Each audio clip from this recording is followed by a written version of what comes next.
OMG, grabe, sobrang na-miss ko talaga tong view na to. Oo mga Mars ko, ito na ang munti nating tindahan ngayon. Tayo na nga mga Mars, another day, another vlog.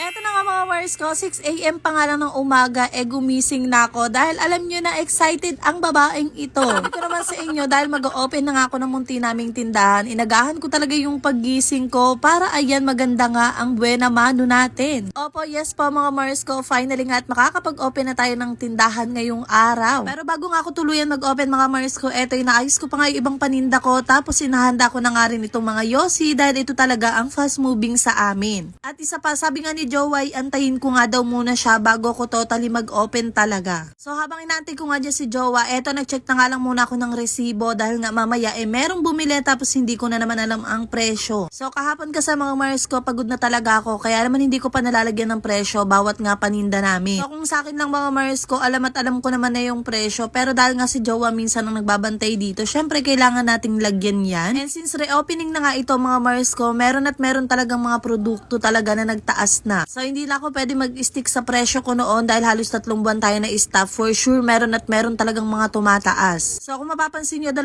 resibo nga pala ang tinitingnan ko dyan dahil yung una nga pala ay meron din ako na order sa may grocery. So bukod nga sa pinamili namin sa may Rebecca, umorder din pala ako ng mga paninda ko sa may grocery, especially nga yung mga alak. Medyo mabigat-bigat din talagang bitbitin yung mga alak, kaya naman naisipan ko na order rin na nga lang dito sa may grocery. So masinsinan ko lang ang chinecheck yan mga Mars ko para nga walang pagkakamali at syempre para nga walang lugi. Tapos maya-maya nga lamang ayan at tumating na nga si Jowa galing nga sa may palengke. Dahil ayan nakalimutan nga namin bumili na itong mga mantika, paminta, oksalik, chlorine, bawang at pati na nga rin itlog. At dito nga mga Mars ko, eto na nga finally at makakapag-open na tayo ng tindahan. Diyos ko, babalik at babalik pa rin talaga sa nakasanayan natin. At syempre, nandito na naman tayo sa pagiging alipin ng salapi.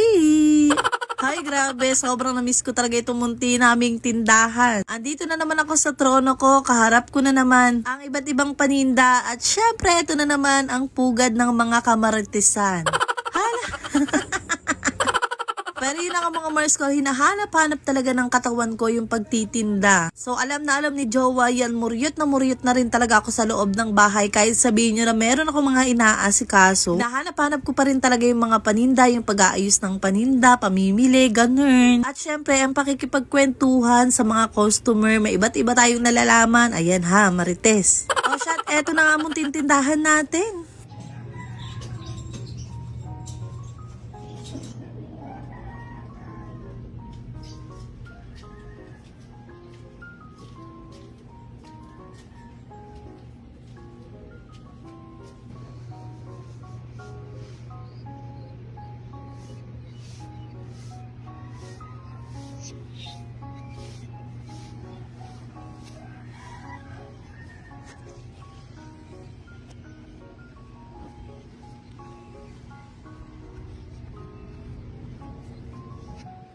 Passive income ba ka mo? Bakit hindi mo subukan ang Piso Wi-Fi ng Share Wi-Fi? Basta may internet ka sa bahay, pwede ka nang kumita. Maglagay ka lang ng Share Wi-Fi vending machine at automatic kang may kita araw-araw. Habang may nagko-connect, may pumapasok na income. Easy, di ba? Check mo sa comment section kung paano maka-order ng sarili mong Share Wi-Fi vending machine.